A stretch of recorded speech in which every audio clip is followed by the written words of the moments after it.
Have you ever thought about opening up a business or just improving your life or anything on those matters? The best way to do it, download some of the greatest information you can from some people that have already existed and written things before you.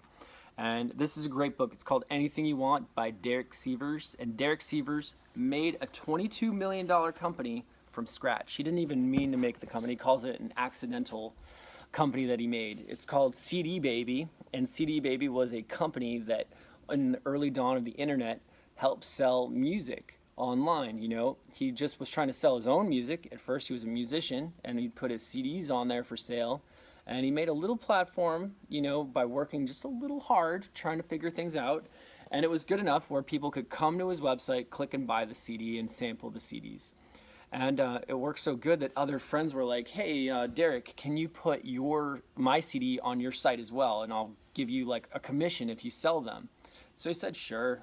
And he did it, and he kept doing it for more and more people, not trying to create a business, but just trying to be a friend and add value to his friends' lives.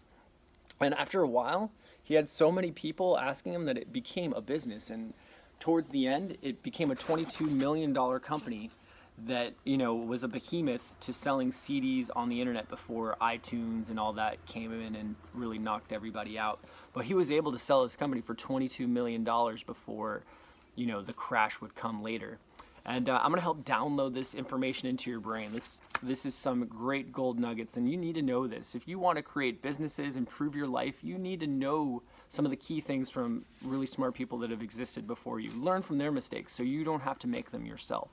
A lot of humans make that mistake. They go through life just kind of going through things and figuring out that what they're doing is a mistake, and then figuring out they wasted a lot of time. You don't need to do that. You can learn from the mistakes of people that have come before you and learn from their successes as well. So let me show you the most important things from the book right here.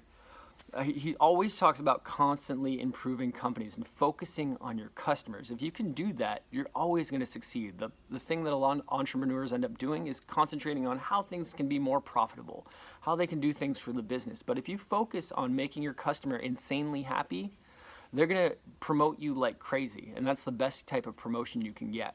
So we've all heard about the importance of persistence, but I had misunderstood. Success comes from persistently improving and inventing, not from persistently doing what's not working. We all have lots of ideas, creations, and projects. When you present one to the world and it's not a hit, don't keep pushing it as is. Instead, get back to improving and inventing. How many times have you come up with like an idea or some concept and you just keep pushing it on people? You're like, it's a great idea, we should totally do it. But what you should probably do is start listening to why maybe it's not the best idea, or why things you could do to improve it, right? So many of us are so stubborn that we don't listen. You see lots and lots of businesses fail. In Darwinism, you can learn that it's not the strongest or the most intelligent that survive. It's the most adaptable. And if you want to succeed in life and in business, be adaptable. Rarely do the first types of businesses that come out and release ever really exist the way they did when they came out. You have to learn to adapt to what your customers want so you can dominate. So don't waste years of your life fighting uphill battles against locked doors. Improve and invent until you get a huge response. So this is Derek Sivers' way, man. He was creating that website. He'd figure out what his customers wanted, and he'd attack that. He'd do exactly what they wanted. He wouldn't waste his time doing what he thought was perfect, what he thought was a great idea. He would go and listen to his customers and figure out a way to provide not a little value, but an insane amount of value. So people would just go on the internet, talk about how amazing his company CD Baby was, and he didn't have to advertise it all. It was all through just marketing through people, social media. So as you get going in your businesses, you'll find this. When you first start, you're going to have to say yes to every single opportunity that comes up, because you really have no opportunities. Say you're like a traveling salesman and you just want to start selling your stuff. You're going to say yes to meeting with every single potential customer, right? Because you have the time and you want to sell stuff. But when you start to get successful, like me, I have 3 multi-million-dollar businesses now, and I was running my head off, like my head was cut off, like a chicken with its head cut off. And people would say, what are you doing, man? Why are you focusing on so many things? And I'm like, man, I just can't sleep at night. There's so much opportunity in this world that I just can't calm down. And what people had to teach me was, Colton, you need to get in and start thinking about ideas and only committing to those that aren't just yeses, but hell yes. And they said exactly this in the book. Say no to yes. Either say yes to hell yeah or say no. That's it. And when I read it, I was like, bam, I learned that. I learned that the hard way because I ran around with my head cut off for a long time. Don't make that mistake. You don't have to. You're learning from a guy that made a $22 million company and me, who has 3 multi-million-dollar companies. Don't say yes to everything. You're going to get flooded with ideas. You're going to get flooded with opportunities. And if you drown yourself in all the potential opportunities, your little voice inside your head is just going to be so crowded that you can't focus in on the really big things that are really going to matter. It's the Pareto Principle. If you've ever heard, 20% of all your efforts are going to lead to 80% of all your results. If you guys haven't looked into that, Google the Pareto Principle. And it's true. If you really look into your businesses, your life, your relationships, you're going to find that those things that you only invest 20% of your time in create 80% of all of your results. So you need to figure out how to keep maximizing your time, figuring out how you can leverage things more. If you haven't heard the term before, it said, there's a famous philosopher that said, if I could lift up the entire world if I had a lever long enough, right?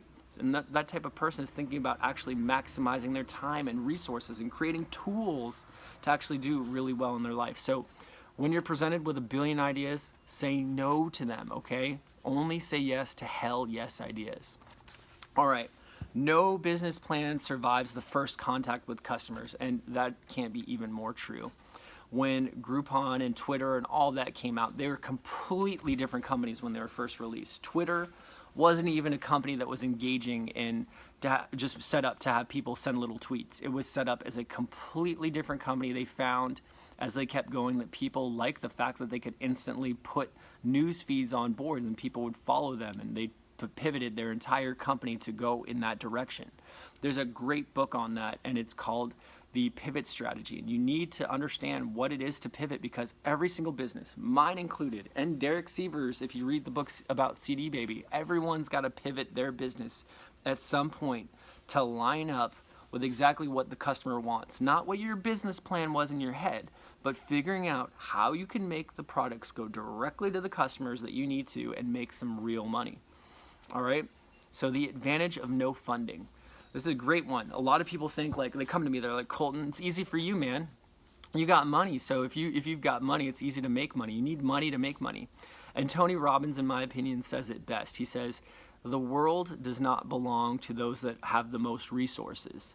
It belongs to those that are the most resourceful. So if you want to succeed in life, you got to figure out how you can bring the resources to you. And by doing that, I would suggest finding mentors, educating yourself, figuring out how to provide an extreme amount of value to others. And once you can do that, you're going to succeed like crazy, right? I mean, did the Google brothers, did they start out with a ton of money? No, they started out in a garage in Mountain View, California. Did Mark Zuckerberg start out with a ton of money? No, he was in a dorm room at Harvard just creating an online site called The Facebook, trying to just get cute girls to join up on his website. So maybe having a lot of money to begin with may be a hindrance. You want to be able to figure out just how you can add value in the real world through your company. And he says this, never forget that absolutely everything you do is for your customers. Make every decision, even decisions about whether to expand the business, raise money, or promote someone, according to what's best for your customers. If you're unsure of what to prioritize, just ask your customers the open-ended question, how can I help you now? Then focus on satisfying those requests. That's it. Focus on what your customers need. This is a very, very big thing. It says, none of your customers will ask you to turn your attention to expanding. They want you to keep your attention focused on them. Remember, that's all they care about. Customers are thinking about them. They're not caring about how big your company is. They want you to provide them value. It's counterintuitive, but the way to grow your business is to focus entirely on your existing customers. Just thrill them, and they'll tell everyone. And it's so true. You see brands just kind of rise out of the woodwork like Yeti and all that. And Yeti just started, putting their coolers out in front of a bunch of fishermen, and the coolers were able to keep ice cold for an entire week. It wowed everyone. They didn't have to put any advertisements on TV, really any advertisements in magazines or anything like that. Those people that were in the fishing industry told everyone about how amazing this cooler was, and Yeti focused on their customers and figured out how to execute, make the customers so wowed that they told everyone. And because of that, they made a grassroots strategy that just completely dominated. And if you want to be successful, you need to figure out how you can do the exact same thing. So I don't know why this section means so much to me. It will to you too, in my opinion, because so many people think that their ideas are so amazing and worth more than anything else. Their idea is something that needs to be protected. You need to sign a non-disclosure agreement in order to see their idea, because they just think that what they have is so valuable. All right, so Derek Sivers just shows how much of a retarded concept to live your life is that way. If you have an awful idea, according to Derek, but you have an amazing execution, you're gonna do really well with your business, all right? If you have a brilliant idea, it's great. If you have a brilliant idea and a brilliant execution, you can multiply what you did between the brilliant idea and the awful idea by another 10. So if you made a $10 million business out of a weak idea, you can still make a $100 million business if the idea was even better. But you know what? 10 million isn't that bad. So even with awful ideas, you can create a great source of income for yourself and a lot of wealth. And I see that all the time. I see businesses that aren't that great. They weren't the greatest idea on the planet, but because the execution between the people in the company were so fantastic, their marketing was so on point, they blow everything out of the water. I mean, Dollar Shave Club, amazing concept, right? They just sold out for $1 billion. And the whole concept was just send people monthly subscription to have razors delivered to their house. Great, big idea, right? Like, it didn't seem like that big of an idea, but it was $1 billion idea. Why? They executed amazing. They created viral videos that were hilarious. They provided an extreme amount of value to their customers by making them laugh, making them smile. And because of it, they were able to really succeed. I consider that a pretty so-so idea. It's an okay one, right? I didn't think that everyone on the planet was going to be like, yeah, we need a subscription shaving service to start taking care of us. But they were so great at their execution, they completely dominated.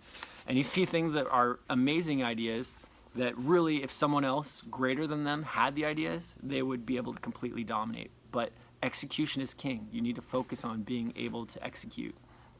So I love this. Remember, when you read books, you always want to look for those little just awesome pieces of knowledge that you can apply in real life. Like, any fool can come across a lot of knowledge, but if you want to not be a fool, you need to figure out how to execute what you're learning. And right here in this book, I was able to start executing immediately in my business. It's called The Most Successful Email I Ever Wrote. And Derek wrote this email that was hilarious. People just laughed about how funny it was. It was an auto-responded email for when an order came in, but he made a personal touch to it that no one else was doing. Everyone else was doing very computerized responses like, thank you for your order. It will ship UPS in 1 day or whatever. And people were like, yeah, great, whatever. But check this out. I'm going to read this email because I loved it so much I applied it to my own business. And he says this is a CD Baby company. He says, your CD has been gently taken from our CD Baby shelves with a sterilized, contamination-free gloves and placed onto a satin pillow. A team of 50 employees inspected your CD and polished it to make sure it was the best possible condition before mailing. Our packaging specialist from Japan lit a candle, and a hush fell over the crowd as he put your CD into the finest gold-lined box that money can buy. We all had a wonderful celebration afterwards, and the whole party marched down the street to the post office, where the entire town of Portland waved bon voyage to your package. On its way to you in our private CD Baby jet on this day, Friday, June 6th. I hope you had a wonderful time shopping on CD Baby. We sure did. Your picture is on our wall as Customer of the Year. We're exhausted and can't wait till you come back. thank you for shopping on cdbaby.com.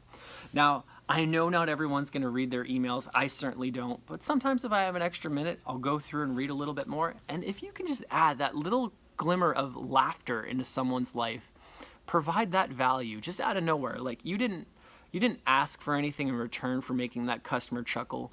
You didn't ask for anything. You were just trying to be funny and brighten their day.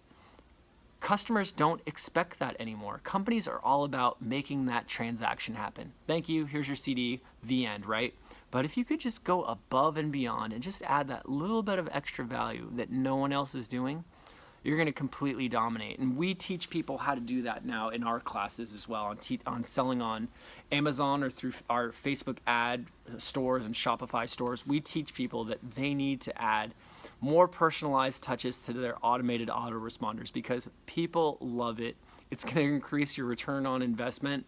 And on top of it, it's going to be so funny. For Derek Sivers, people laughed at the email so much that he had over 200,000 searches about his CD Baby Jet on Google. So that many people were looking up to see if that was a real thing.